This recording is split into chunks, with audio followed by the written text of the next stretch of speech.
Hello.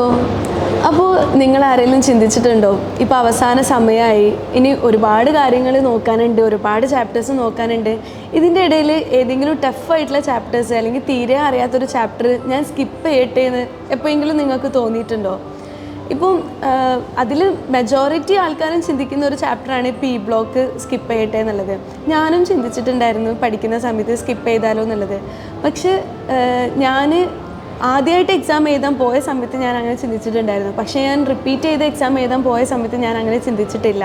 കാരണം എന്താണെന്ന് വെച്ചാൽ ഈ പി ബ്ലോക്ക് എന്നുള്ള ചാപ്റ്റർ വാസ്റ്റ് ആണെന്നുണ്ടെങ്കിൽ പോലും ചിലപ്പോൾ നമുക്ക് എക്സാമിന് പി ബ്ലോക്കിൽ നിന്നും ഏറ്റവും സിമ്പിളായിട്ടുള്ള ക്വസ്റ്റ്യൻ ആയിരിക്കും ചോദിക്കുക. അതായത് ഒരു +2 നോളജ് അല്ലെങ്കിൽ +1 +2 നോളജ് മാത്രമുള്ള ഒരു കുട്ടിക്ക് പോലും ശരിയാക്കാൻ പറ്റാവുന്ന ഏറ്റവും സിമ്പിൾ ബേസിക് ക്വസ്റ്റ്യൻ അതിൽ നിന്ന് ചോദിച്ചു കഴിഞ്ഞാൽ അത് എല്ലാവരും ശരിയാക്കും. ഇതൊരു കോമ്പറ്റേറ്റീവ് എക്സാമാണ്. എല്ലാവരും ശരിയാക്കാവുന്ന ഒരു ക്വസ്റ്റ്യൻ നിങ്ങൾ തെറ്റിച്ച് കഴിഞ്ഞാൽ സ്വാഭാവികമായിട്ടും നിങ്ങളുടെ റാങ്ക് ഒരുപാട് ബാക്കോട്ടേക്ക് പോകും.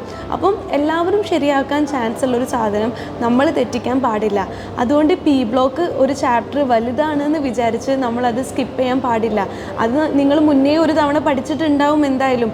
അത് ഈ അവസാനം സമയമില്ലാന്ന് കരുതി അത് സ്കിപ്പ് ചെയ്യട്ടെ എന്ന് തോന്നുന്നതായിരിക്കും പലർക്കും. പക്ഷേ അങ്ങനെ ചെയ്യാൻ പാടില്ല. അത് ഒന്നുകൂടെ എടുത്ത് വായിച്ചു കഴിഞ്ഞാൽ നമുക്ക് എന്തായാലും അതിൽ നിന്ന് ചോദിക്കുന്ന സിമ്പിൾ ക്വസ്റ്റ്യനോ അല്ലെങ്കിൽ നിങ്ങൾ വായിച്ചിട്ട് നിങ്ങൾ പഠിച്ചിട്ടുള്ള ആ ഒരു ടോപ്പിക്കിൽ നിന്ന് എന്ത് ക്വസ്റ്റ്യൻ വന്നു കഴിഞ്ഞാലും നിങ്ങൾക്കത് അറ്റൻഡ് ചെയ്യാൻ പറ്റും. ചിലപ്പോൾ ആ ഒരു ചാപ്റ്ററിൽ നിന്ന് 2-3 ക്വസ്റ്റ്യൻസ് വന്നു കഴിഞ്ഞാൽ അതിൽ നിന്നൊരു 15 മാർക്ക് വരെ നമുക്ക് തെറ്റിപ്പോയാൽ നഷ്ടപ്പെടും. അപ്പം അങ്ങനെയുള്ള ഒരു റിസ്ക്കും നമ്മൾ ഈ ഒരു വർഷം എടുക്കാൻ പാടില്ല. അതുകൊണ്ട് ഒരു ചാപ്റ്റർ പോലും സ്കിപ്പ് ചെയ്യാതെ തന്നെ പഠിക്കണം. പിന്നെ അതുപോലെ തന്നെ ഫിസിക്സിലാണെന്നുണ്ടെങ്കിലും ഇതിൽ നിന്നൊരു 3 ക്വസ്റ്റ്യൻ അല്ലേ വരിക, അത് ഞാൻ ലീവ് ചെയ്യട്ടെ അല്ലെങ്കിൽ അത് ഞാൻ ലെഫ്റ്റ് ചെയ്തിട്ട് ബാക്കി ഫുള്ള് ശരിയാക്കി കഴിഞ്ഞാൽ പോലും എനിക്ക് എൻട്രൻസ് കിട്ടും എന്നുള്ള കാൽക്കുലേഷനൊക്കെ പലരും ചെയ്യുന്നത് കാണാം.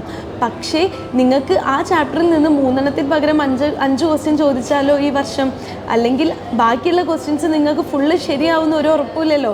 ബാക്കിയുള്ളത് ഫുൾ റൈറ്റ് ആയി കഴിഞ്ഞാൽ മാത്രമല്ലേ നമ്മളൊരു ചാപ്റ്റർ ലീവ് ചെയ്ത് കഴിഞ്ഞാൽ നമ്മൾ സേഫ് സോണിലാവുള്ളൂ.